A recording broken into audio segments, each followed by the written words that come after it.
Vous vous êtes déjà demandé pourquoi certaines personnes semblent susciter le respect et l'admiration sans effort, alors que d'autres, malgré tous leurs efforts, sont incapables d'obtenir le même résultat.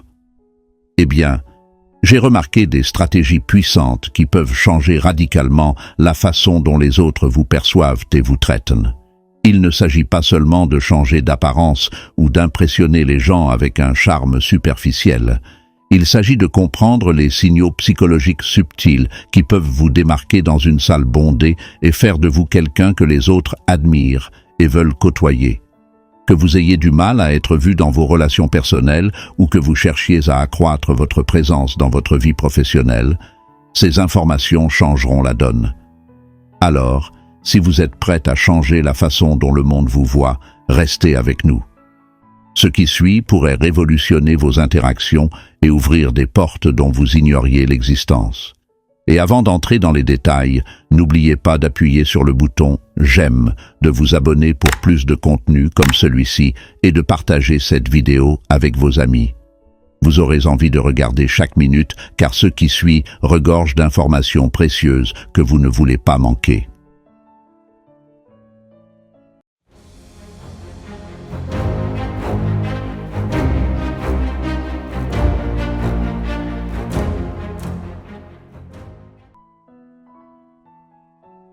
Règle 1.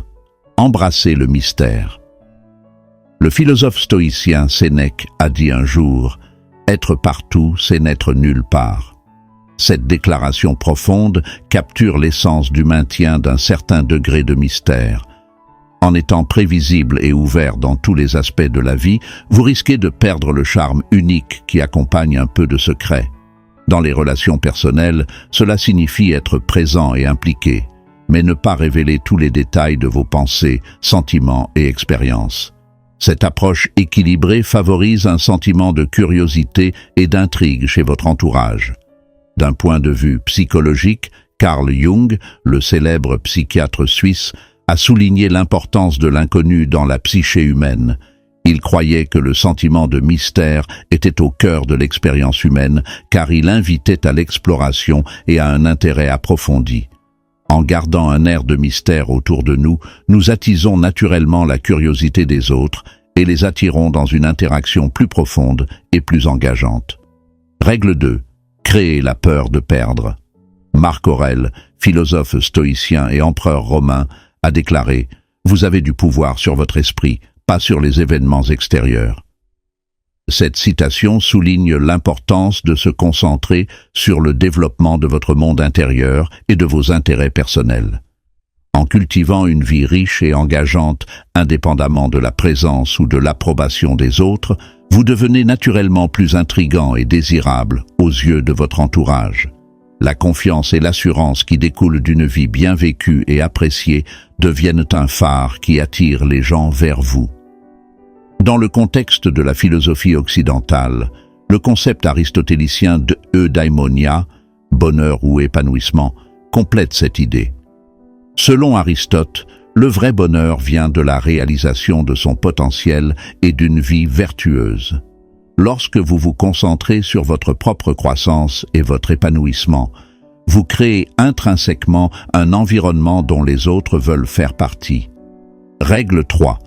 Générez votre propre bonheur.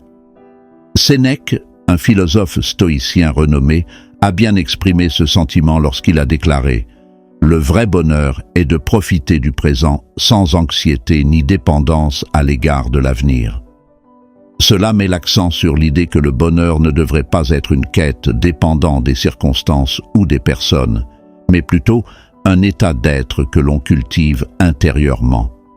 Se concentrer sur le moment présent et trouver du contentement en vous fait de vous une source d'énergie positive et de joie au lieu de la rechercher à l'extérieur.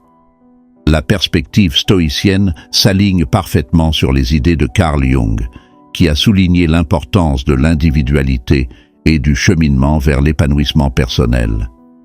Jung croyait que le véritable contentement venait de la compréhension et de l'acceptation du soi intérieur.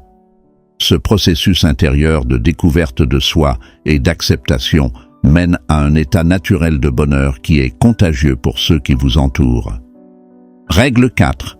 Soyez précieux, pas toujours disponible. Dans le stoïcisme, l'accent est souvent mis sur la compréhension de ce qui est sous notre contrôle et sur l'abandon de ce qui ne l'est pas. Épictète, philosophe stoïcien, a souligné l'importance de ce principe dans ses enseignements. Il nous a conseillé de tirer le meilleur parti de ce qui est en notre pouvoir et d'accepter le reste tel qu'il se présente. En appliquant cela au concept de disponibilité, cela suggère que nous devrions gérer notre temps et notre présence en nous concentrant judicieusement sur ce qui ajoute de la valeur à notre vie et à celle des autres, plutôt que d'être disponible sans discernement pour tout le monde. Marc Aurèle, un autre philosophe stoïcien, a parlé de la valeur du temps et de la manière dont il doit être dépensé avec intention. Il a dit « Vous pouvez quitter la vie maintenant. Laissez-la déterminer ce que vous faites, dites et pensez. » Cela nous rappelle la valeur du temps et l'importance de le dépenser de manière significative et enrichissante. Règle 5. Ne faites pas de quelqu'un votre tout.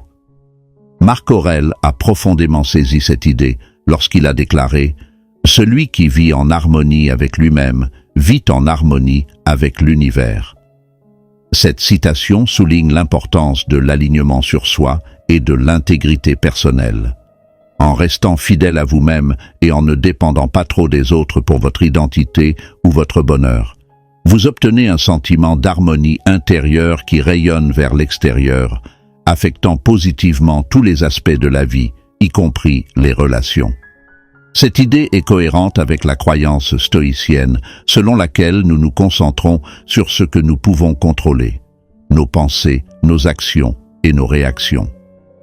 Épictète, un autre philosophe stoïcien, a souligné cela lorsqu'il a déclaré « Nous ne pouvons pas choisir nos circonstances extérieures, mais nous pouvons toujours choisir la manière dont nous y répondons. » Dans le contexte des relations, cela signifie que même si nous ne pouvons pas contrôler les actions ou les sentiments des autres, nous pouvons contrôler la quantité d'énergie émotionnelle et mentale que nous investissons en eux.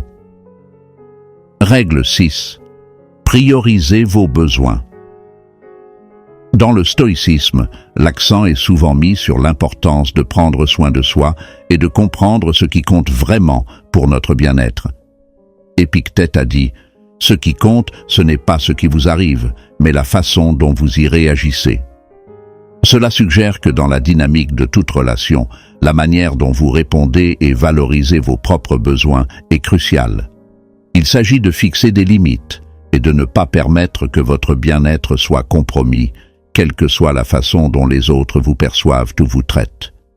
Marc Aurèle a également parlé de l'importance de l'estime de soi. Il a écrit « Peu importe l'avenir, vous l'affronterez s'il le faut avec les mêmes armes de la raison qui vous arment aujourd'hui contre le présent. » Cette citation renforce l'idée que nous devons être prêts à affirmer et à protéger nos besoins et notre bien-être, dotés de raison et de respect de soi. Règle 7. Votre temps est précieux. Dans le stoïcisme, l'accent est mis sur l'utilisation judicieuse du temps. Sénèque a dit à juste titre, « Ce n'est pas que nous ayons peu de temps à vivre, mais que nous en gaspillons une grande partie. » La déclaration souligne l'importance de valoriser et d'utiliser efficacement notre temps.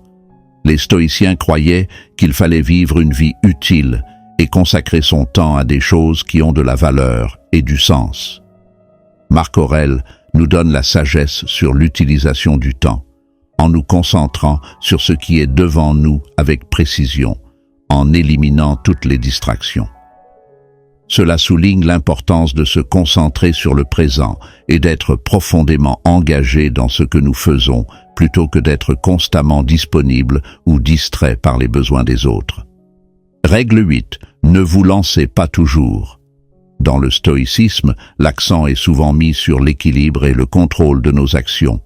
Épictète a dit un jour « Nous avons 2 oreilles et une bouche pour pouvoir écouter davantage et parler moins. » Cette citation souligne l'importance de l'équilibre dans la communication, suggérant que nous ne devons pas toujours être l'initiateur, mais aussi un auditeur attentif. Marc Aurèle a également parlé de la valeur de la retenue et de la patience. Il a déclaré « La meilleure vengeance est d'être différent du fautif ». Appliqué dans le contexte des relations, cela signifie éviter le besoin d'initier ou de contrôler constamment l'interaction, permettant ainsi à la dynamique naturelle de la relation de se déployer. Règle 9. Garder un équilibre émotionnel. Le stoïcisme, connu pour l'accent mis sur la résilience et le contrôle émotionnel, offre des informations précieuses sur ce concept. Épictète a souligné l'importance de la maîtrise de soi sur les réactions émotionnelles. Il a dit « Ne vous laissez pas emporter par l'intensité de vos sentiments. Ce n'est pas parce que quelque chose est bon ou mauvais que c'est bon ou mauvais. » Marc Aurèle prônait également une approche rationnelle de la vie, croyant au pouvoir de la raison pour maintenir l'équilibre et l'harmonie. Sa célèbre citation « Le bonheur de votre vie dépend de la qualité de vos pensées » suggère qu'une approche émotionnellement équilibrée des relations est influencée par notre état d'esprit et nos processus de pensée. Règle 10. Soyez prêt à partir.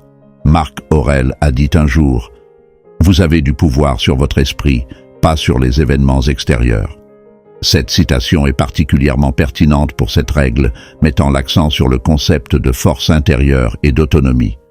Les paroles d'Aurèle nous rappellent que même si nous ne pouvons pas contrôler la façon dont les autres nous traitent, nous avons un contrôle total sur la façon dont nous réagissons à un tel traitement. Si une relation ne correspond pas à nos valeurs, elle est en notre pouvoir et notre droit de nous en retirer. Épictète a enseigné que la liberté et le bonheur viennent de la compréhension de ce qui est sous notre contrôle et de l'abandon de ce qui ne l'est pas. Dans le contexte des relations, cela signifie reconnaître que nous ne pouvons pas contrôler la façon dont les autres nous perçoivent ou nous valorisent, mais que nous pouvons contrôler notre participation à de telles dynamiques. Maintenant que vous avez découvert ces principes essentiels pour vivre une vie authentique et précieuse, je vous invite à en explorer davantage. Cliquez sur la liste de lecture à l'écran pour plus d'informations sur la façon de vivre une vie pleine de sens, d'équilibre et de force intérieure. N'oubliez pas que ce voyage est unique et que les choix que vous faites définissent votre chemin. Merci d'avoir partagé ce voyage avec moi. Restez fort, restez authentique et continuez à grandir en sagesse et en vertu.